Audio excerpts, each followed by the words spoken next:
Hello everyone and welcome to a brand new episode of NXT 2014. I'm HeelTayler. This is episode, I can't remember the episode number now, but it opens with William Regal in his office and he welcomes in Johnny Gargano and Tommaso Ciampa to sign new NXT contracts and join the Tag Team Classic. Johnny Gargano's Rebel Heart gimmick got a poor. Tommaso Ciampa's Black Heart gimmick got adequate. Great. Yeah, I thought I'd bring these guys in. We need new tag teams. These guys become centerpieces of NXT for years to come, so we could just have them, continue to build them, and make them eventually focus points. Yeah, and I thought it's a good place to start in a Tag Team Classic like I did in real life as DIY, so that's what we're going to be doing, and they're going to join the... I think are they wrestling next? Or is it in the main event? I think it's next. It is next, and they beat The Revival with a meeting in the middle even. Dash Wilder sustained a partial posterior cruciate ligament tear, which means he's going to be out for ages. Gargano over 42, Ciampa over 37. Definitely the right winners here. Both showed great chemistry when teaming together, which is really nice. Not too happy about the injury. We then go into a quick, funny, comedy sketch where Oliver Gray's basically taking Pete Dunne to go see the London Eye and Big Ben. He's like, this is British ambition, Pete. This is what it stands for, the people, blah, blah, blah. And Pete has just stood there like, no, mate, no, it's not, no. And he's very annoyed, and he just walks off at the edge of Oliver Gray chasing it, being like, wait, Pete, look at this, trying to basically take him sightseeing. And Pete's like, do you know what, no, next week, I'll take you to my part. I'll take you to my ends, as he would say, and he'll show him what British ambition truly is. I think it's a 46 rated promo, which is actually really good from Corey Graves, I can't lie. And he complains about NXT basically trying to rebuild the land he vowed to burn to ashes. He said he will destroy NXT from the inside out.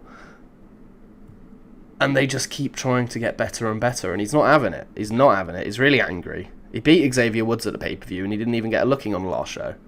So it's different this time. And gets a 14 because because Charlotte can't wrestle. She's actually getting 20s now, which is an improvement upon the 17s. So slow improvements, I guess. Remember, this turns into one of the best women's wrestlers of all time. 20. But yeah, she beats Carmella with a figure 8.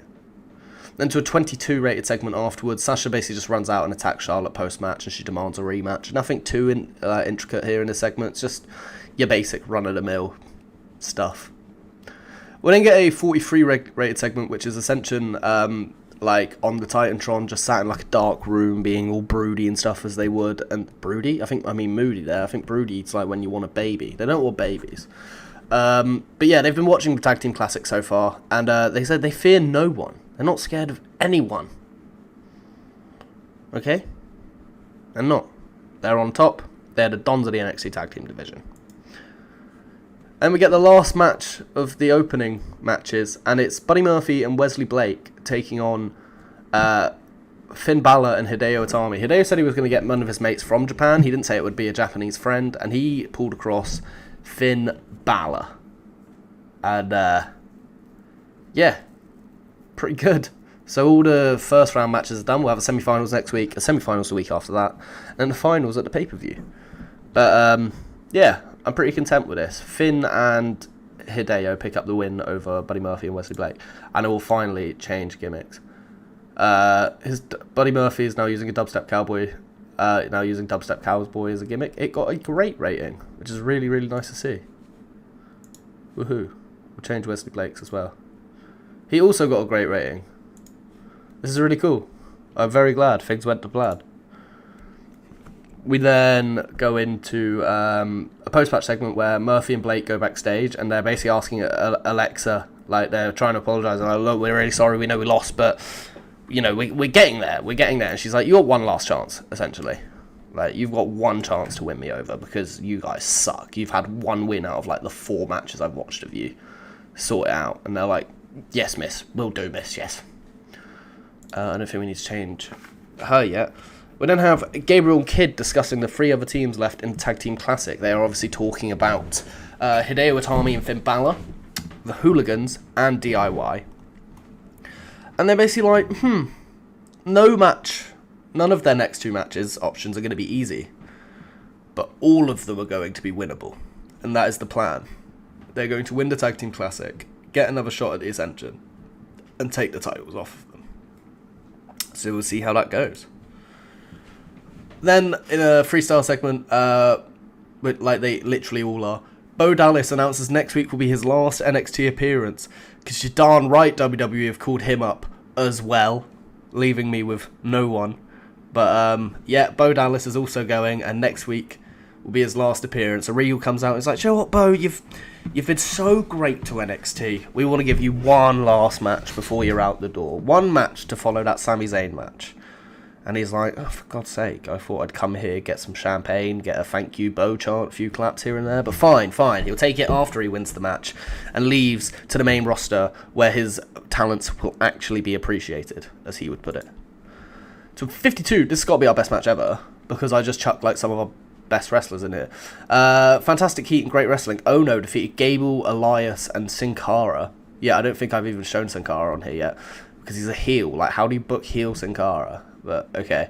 Yeah, Ono defeated Gable with a hangman's clutch. That's actually the one person in the match probably didn't want him to take the out. Elias got 62. His pop is disgustingly overrated.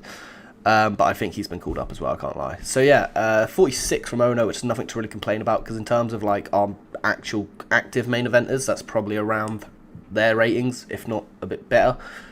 Gable with 44 is still very impressive. That's why I put him in this match, because he impressed me so much in the last episode. And yeah, Cassius Ono becomes the #1 contender for Tyler Breeze's NXT Championship at the Tag Team Classic. So he debuted by knocking out Bo Dallas. No one saw him for a week. They were like, oh, what's the plans for Ono? He comes back in the #1 contenders match and wins it, which gives us altogether a 48, increases our popularity to 23 regions, which is nothing really to complain about there. We're doing all right. I'm very happy to see that. Yeah, let me know your thoughts down in the comments below. Leave a like, subscribe. That would be very much appreciated. And I'll see you all in the next one. Goodbye.